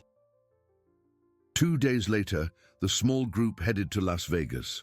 Wesley had decided to stay and take care of the homestead, so it was just Savannah, Teresa, and Emily. At the hospital, before entering the room where Richard was chained to the bed, a psychologist spoke with Emily. "Little one, Uncle Richard looks very different, thin, with injuries. Are you sure you want to see him?" "I am. I'm not afraid of injured people. Injured people need kindness." When they entered the room, Richard was awake, looking out the window. When he turned and saw Emily, his eyes filled with tears. "Emily, my girl." "Hi, Uncle Richard. Are you better?" "I am, little one. But you've grown so much. You're so beautiful." "Thank you. Mommy takes good care of me now." Richard looked at Savannah, but she averted her gaze. He addressed Emily again. "Kid, your uncle did a very bad thing to you. A very, very bad thing. Can you forgive me?" "Why did you do it, Uncle?" Because your uncle was angry and wanted things that weren't his. And he ended up hurting you, who are the most precious person in the world. You won't do it anymore, Uncle. Never again. I swear to God, never again." Emily approached the bed. "Then I forgive you, but now you have to be a good person for real." "I will be. I promise I will be." Richard was crying openly. "Emily, you are so much better than your uncle deserves. So much better." "Everyone deserves forgiveness, Uncle. Great-Grandma Teresa taught me that." The child reached out her small hand to touch Richard's hand. The contact made the man sob even harder. "Thank you, my girl. Thank you for forgiving me." The visit lasted only 15 minutes, but when they left, both Emily and Richard seemed lighter. The girl had given the forgiveness she needed to give, and he had received the absolution his soul desperately sought. On the way back to Bakersfield, Emily slept in Teresa's lap. Savannah drove in silence, processing everything that had happened. "Mom," she said finally, "my daughter taught me a lesson today." "What lesson?" "That forgiveness isn't for the good of the person who did wrong. It's for our own good, so we can move on without carrying anger in our hearts." "And can you forgive Richard?" "Not yet, but one day I will. If Emily could, I can too." That night, back at the homestead, the family gathered in the yard for an important conversation. It was time to make definitive decisions about the future. 6 months after Richard's arrest, the family's life had taken a completely new direction. Savannah had managed to recover most of the stolen money and decided to invest in Bakersfield after all, buying a large house in the Eastwood neighborhood, with a big yard for Emily to play in and space for Teresa to grow her plants. The small jewelry store Savannah opened in the city center was thriving. Wesley had found a job as a manager at a local mining company and had transformed into a responsible man dedicated to his family. Teresa took care of Emily during the day, and the two had developed an even deeper connection. But on that Tuesday morning, an unexpected call would change everything once again. It was a social worker from Sacramento. "Am I speaking with Savannah Morgan?" "Yes, this is she." "My name is Dr. Carla Mendez. I'm a social worker with Sacramento County Child Services. I'm calling about a child who arrived at our shelter a few weeks ago." "A child? What does that have to do with me?" "She's a 3-year-old girl who was found lost at the city bus station. She only says one word, Emily, repeatedly, as if it's someone she knows." Savannah felt her heart race. "What do you mean?" "The child appears to have suffered severe trauma, is malnourished and very scared. But when we showed her photos of missing children to see if she recognized anyone, she stopped at a photo of your daughter." "A photo of Emily?" "Yes, the photo that was on the missing posters 2 years ago. The girl recognized it and became very agitated, repeating the name Emily over and over." Savannah called Teresa and Emily, putting the phone on speaker. "Dr. Mendez, what does this girl look like? Can you describe her?" "She's about 3, with curly light brown hair, green eyes, very thin. She has some scars on her arms and an old burn mark on her leg." Emily, who was listening to everything, suddenly became very serious. "Mommy, ask if she has a little mole on her forehead." Emily wants to know if the girl has a little mole on her forehead. "She does, a small round mark right in the middle of her forehead. How did Emily know?" Emily started to cry. "Mommy, it's Clara. It's my friend from the dark place." "What dark place, my daughter?" "Where the bad men left me. Clara was there with me. She cried a lot because she wanted her mommy." Savannah and Teresa looked at each other, shocked. There was another child in the place where Emily was held captive. "Dr. Mendez, we need to bring Emily there to see if it's really the child she knows." "Perfect. We were hoping someone would show up to help this girl. She's very traumatized and won't talk to anyone." "We can go today. Come whenever you can. I'll be waiting here." The trip to Sacramento was tense. Emily was anxious to see her friend again, but also worried about the state she would find her in. "Mommy, Clara was smaller than me. She was only 2 when we were together." "Were you together for a long time?" "A long time. She arrived after me. She was crying a lot, calling for her mom. I took care of her, shared my food with her." "And what happened to her when you left?" "I don't know. One day I woke up and she wasn't there anymore. I never saw Clara again. I always thought about her." At the shelter in Sacramento, Dr. Mendez received them with a worried expression. Before we take Emily to see the child, I need to warn you that her condition is quite difficult. She doesn't speak to anyone, has constant nightmares, and hides whenever an adult approaches. How long has she been at the shelter? Asked Teresa. 3 weeks. She was found at the Sacramento bus station alone, with dirty clothes and old injuries. She appears to have lived on the streets for months. And no one has looked for her? We have no record of a missing child with these characteristics. It's as if she doesn't officially exist. When they reached the room where Clara was, the child was huddled in a corner, clutching a worn-out teddy bear. She was exactly as Emily had described. Curly hair, green eyes, very thin and scared. "Clara?" Emily called softly. The girl looked up and for a few seconds was paralyzed. Then, as if waking from a nightmare, she ran into Emily's arms, screaming, "Emmy! Emmy!" The reunion of the two children was both touching and devastating. Clara clung to Emily as if her life depended on it, while speaking in a jumble, "Emmy, you disappeared. I looked for you. I looked so hard. The bad men said you weren't coming back. I escaped, Clara, and now I found my real mom, and this is my great-grandma. They're going to take care of you too." Clara looked suspiciously at Savannah and Teresa.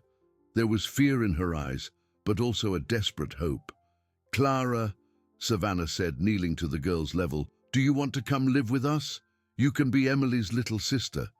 Forever! Forever!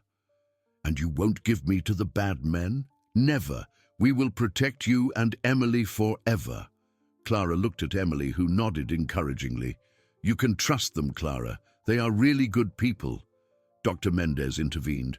"To begin the adoption process, we will need extensive documentation, psychological evaluations, social visits." "How long does that take?" asked Teresa.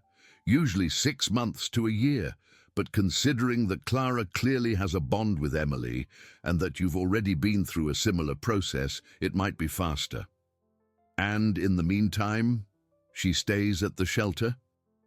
"Unfortunately, yes, unless we can get temporary custody." Savannah didn't hesitate. "I want to file for temporary custody today. We'll need a home evaluation, interviews, do whatever is necessary. This child has suffered enough." 3 hours later, all the initial paperwork was underway. Clara could go with them on temporary custody while the adoption process unfolded. On the way back to Bakersfield, Clara slept in Emily's lap, who hummed softly the same song Teresa used to sing to her. "Savannah," said Teresa, "are you sure about this decision? Raising 2 traumatized children won't be easy." "Mom, look at them. They love each other like real sisters.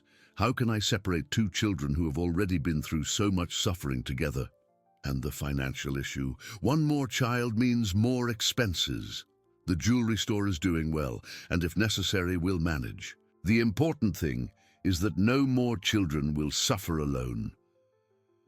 Wesley, who had returned from work when they got home, received the news of the new family member with open arms. "You mean I have 2 great nieces now? This family gets more interesting every day." Clara, initially frightened by the presence of an adult man, gradually got used to Wesley, especially when she saw how affectionate he was with Emily. The first night, the 2 girls slept in the same bed, whispering to each other until they fell asleep. "Emmy, do you think we'll be happy forever now?" "Yes, we will, Clara. And do you know why?" "Why? Because now we have a real family, a family that loves us and will never abandon us." "And what if the bad men come back?" They won't come back. They're all in jail. And even if they did, Great-Grandma Teresa, Mommy Savannah, and Uncle Wesley would protect us." "Can I call them family too?" "Yes, you can. They're our family now." In the living room, the 3 adults talked about the challenges ahead. "It's going to be difficult," Savannah admitted. 2 traumatized children, therapy, adjustments. "But we'll manage," said Teresa with determination. This family has been through worse and has always stuck together."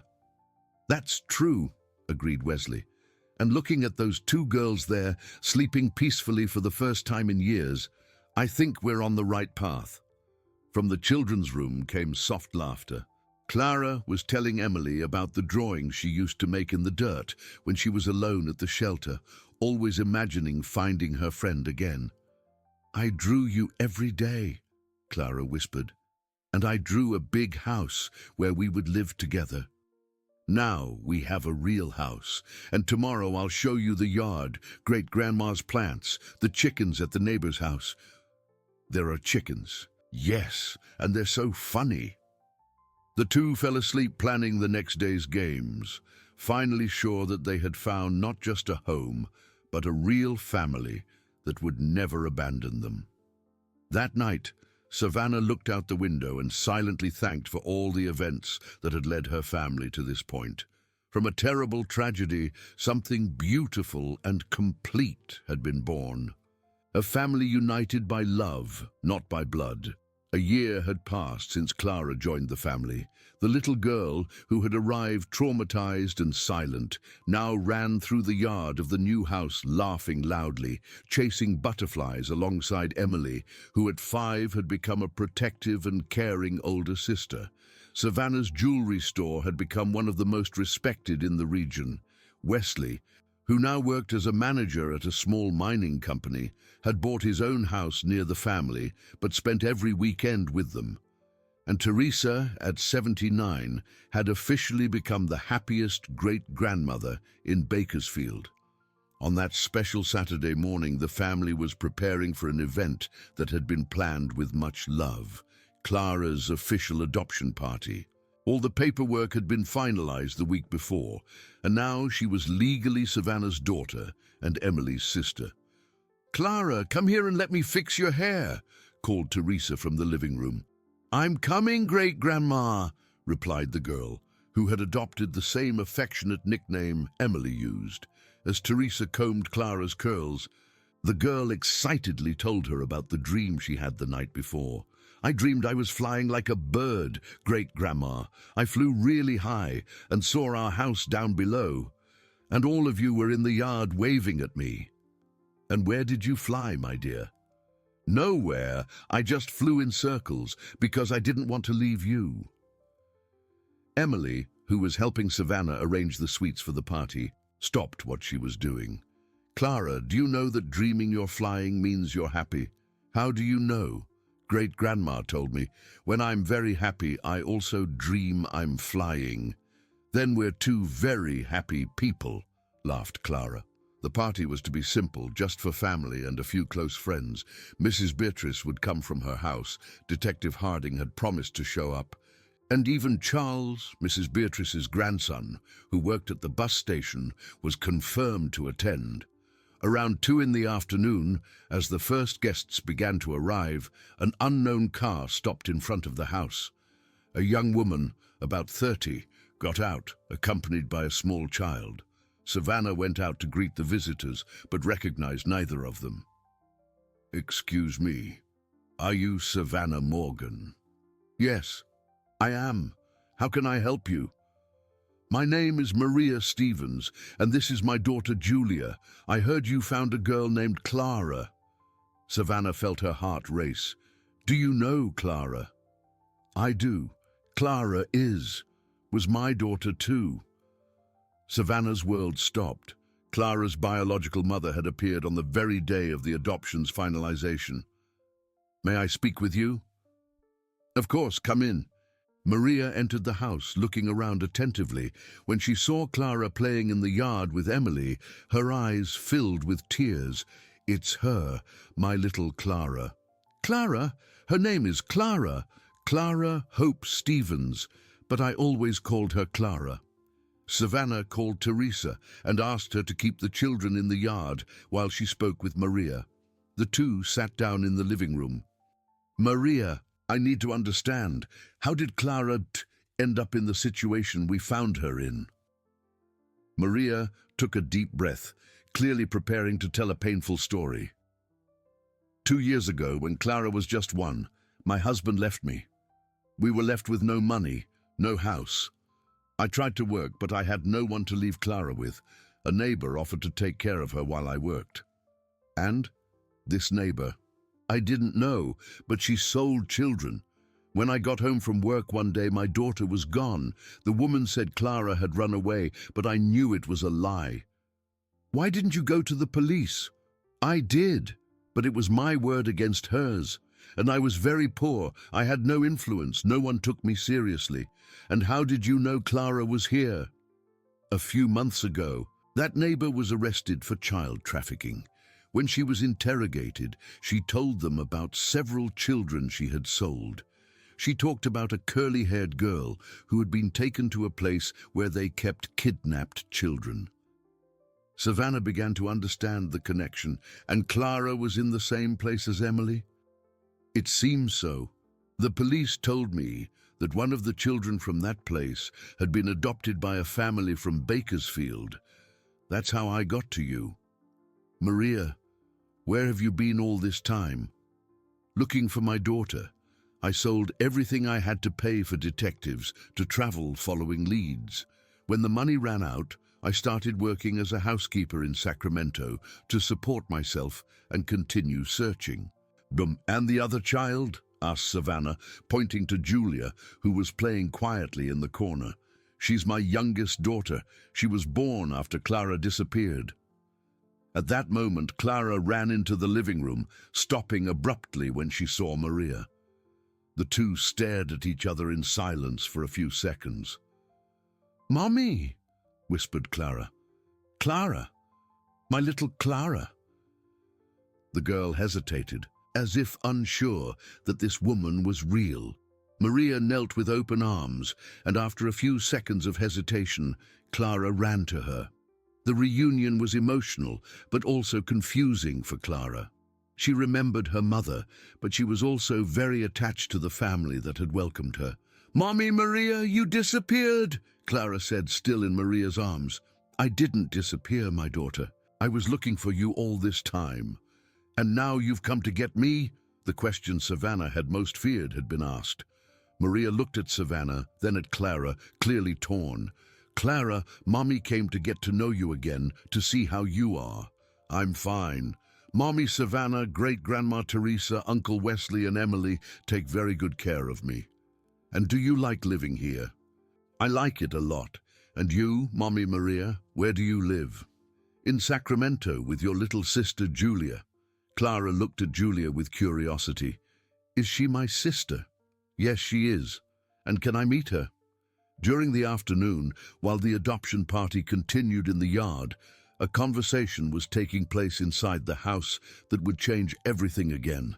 Maria, Savannah, and Teresa were trying to find the best solution for all parties. "Maria," said Savannah, "I know Clara is your biological daughter, but she has spent a year here. She has formed bonds. She has adapted. Tearing her away now would be another trauma." "I know. And seeing how well you take care of her, seeing how happy and healthy she is, I don't know if I have the right to take her away. But you also have rights as a mother, and you have rights as the family that saved and cared for her." Teresa spoke up. "What if we tried a solution that was good for everyone?" "What kind of solution?" "Maria, why don't you move to Bakersfield? You can work at Savannah's jewelry store. Live near us. Clara can have contact with both families." "You would do that?" "Of course," said Savannah. "Clara loves you, and we love Clara. Love doesn't diminish when it's divided, it grows." "But what about the legal issue? The adoption has already been finalized." "We can arrange for shared custody," suggested Teresa. "Clara lives with us during the week and spends weekends with you, or any other arrangement that works." Maria started to cry. "You would really do that? You would share Clara with me?" "Maria," said Savannah, holding her hand, "when I found my biological mother after 34 years apart, I learned that family isn't about possession. It's about love and care. Clara has a right to the love of all of us." "And there's more," added Teresa. "Julia can also be part of our extended family. Emily would love to have another little sister. Bree. When they returned to the yard, the children were playing together as if they had known each other for years. Emily had taken Julia under her wing, teaching her the rules of the games, while Clara showed her little sister all the special corners of the yard. "Look, Julia," Clara said excitedly, "this is where great-grandma plants the most beautiful flowers in the world. And over there," continued Emily, "is where we make drawings in the dirt with twigs." Maria watched the scene with a heart overflowing with gratitude. Her daughter had not only survived the traumas she suffered, but had found a family that genuinely loved her. "Clara," she called, "come here, sweetie." "Hi, Mommy Maria." How would you feel if Mommy came to live nearby? That way, you could be with both families. Really? You would live here? If you want me to. Clara looked at Emily, who nodded encouragingly. "Yes, I want you to. And Julia would live with us too." She would. Then I would have a giant family. Mommy Savannah, Mommy Maria, Great-Grandma Teresa, Uncle Wesley, Sister Emily, and Sister Julia. Clara's radiant smile said everything that needed to be said. This unconventional but deeply loving family was about to grow even bigger. 6 months later, Maria had moved to Bakersfield with Julia, worked at Savannah's jewelry store, and lived in a small house 2 blocks from the family.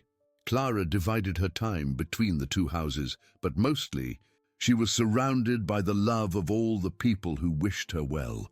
On Christmas Eve that year, while all the children slept together in the large living room of Savannah's house, Emily, Clara, and Julia side by side on the sofa, the adults gathered on the porch to contemplate how life had been generous to them. "Who would have thought," reflected Savannah, "that from such a terrible tragedy, such a beautiful family would be born? Suffering is sometimes the path God uses to lead us to blessings," observed Teresa. "And these girls," added Maria, "taught us that true love knows no borders or limitations. And that forgiveness heals more than revenge," completed Wesley. On that starry December night, as the 3 girls slept peacefully, dreaming of the next day's adventures and games, 5 adults silently gave thanks for having learned that family is not just about who you are born with, but mostly about who chooses to stay together, protect together, and love together, no matter the circumstances. Little Emily, who once saved Teresa from the vultures not knowing she was saving her own great-grandmother, had become the center of a family where love was the only law that truly mattered. If you like this video, please subscribe to my channel. I promise to bring you videos every day that will make your life happier. Comment what you thought of my story with a rating from 0 to 10, and thank you very much.